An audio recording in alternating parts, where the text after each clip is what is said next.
I know things you cannot comprehend. Your reign ends today, and there is nothing you can do to stop it. General Vask's question hung in the cold air of the observation deck. Why do you keep fighting? Elena didn't answer right away. She watched Earth turn below them, clouds drifting over oceans that had buried more human bones than any war in Dominion history. Because stopping was never an option, she finally said. You don't understand gravity, General. Not really. You measured it, you calculated it, but you never lived inside it. She held up her wrist, showing him the raw skin where the restraint had been.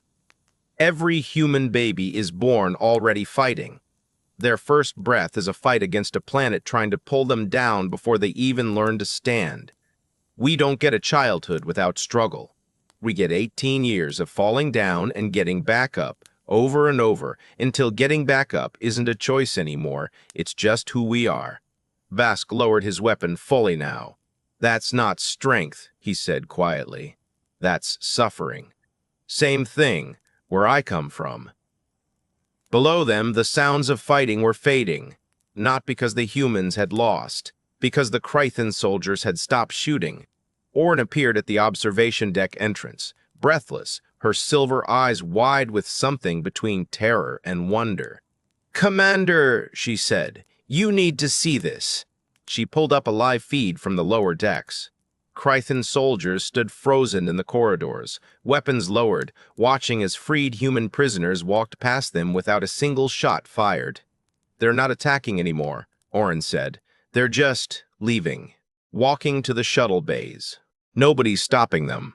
"Why aren't your soldiers stopping them?" Vask demanded. Orn's voice was barely a whisper. "Because they're afraid, Commander.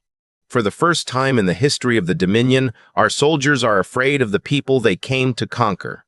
Vask turned back to Elena, and for a long moment neither of them spoke. "You could kill me right now," he said. "Nothing on this ship could stop you. I know. So why don't you?" Elena's eyes hardened, but not with hatred, with something older, something tired. "Because I've spent my whole life fighting a planet that never gave me a choice," she said. "I'm not going to become a monster the first time I finally have one." The words landed harder than any punch she'd thrown that day. Vask stared at her, and something inside him, some deeply held belief about weak worlds and easy conquests, cracked open and never closed again. "We came here to enslave your species," he said slowly, "because our scans told us you were fragile, small, insignificant." "Your scans measured our height," Elena said. "They never measured what it cost us to reach it." That was when the second truth arrived, and it hit Vask harder than the first. Orin ran new numbers through the ship's main computer, cross-referencing every high-gravity world in Dominion records. World after world came back the same, crushed, hunched, short-lived species, exactly as Vask had predicted. Except one number didn't fit. "Commander," Orin said, her voice shaking, "Earth's gravity isn't just high, it's unstable.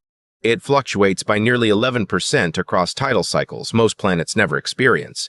No species should have adapted to this.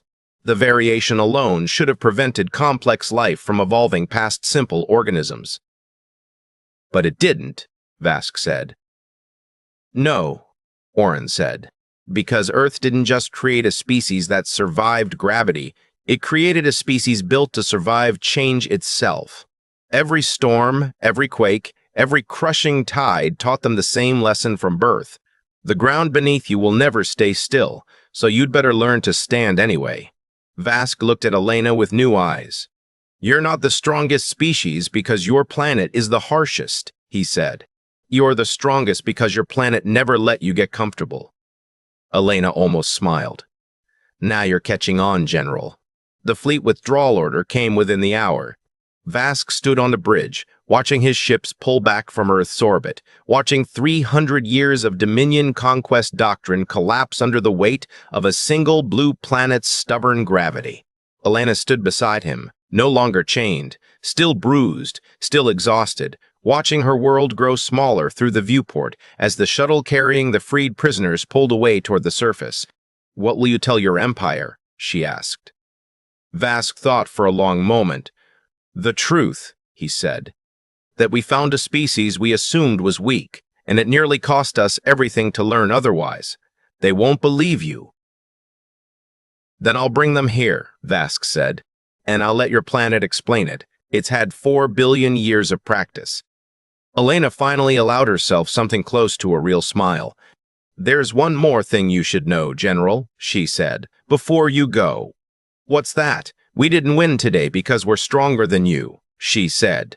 We won because you built an empire searching for planets that make life easy, and somewhere out there, you're going to keep finding them.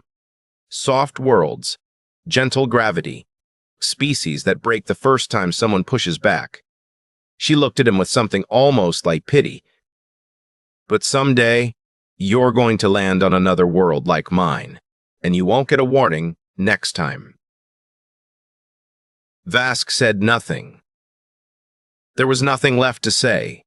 6 months later, the Dominion fleet was gone, and Earth began to heal. Elena stood on a hillside overlooking the ruins of a city that was already being rebuilt, watching a group of children play in the dirt, falling down, scraping their knees, and standing back up without a second thought, the way every human child had done since the very first sunrise on a planet that never once made it easy. She thought about Vask's last words to her, spoken quietly before his shuttle left orbit. I came here believing strength was measured in size, he'd said. You taught me it's measured in what refuses to stay down. Elena watched the sun set over a world that had spent 4 billion years trying to break its own children, and had instead taught them the only lesson that mattered. Somewhere out among the stars, an empire that once believed humanity was weak was learning to tell a very different story. And on a small blue planet spinning through a galaxy full of gentle worlds, humanity kept doing what it had always done. It got back up,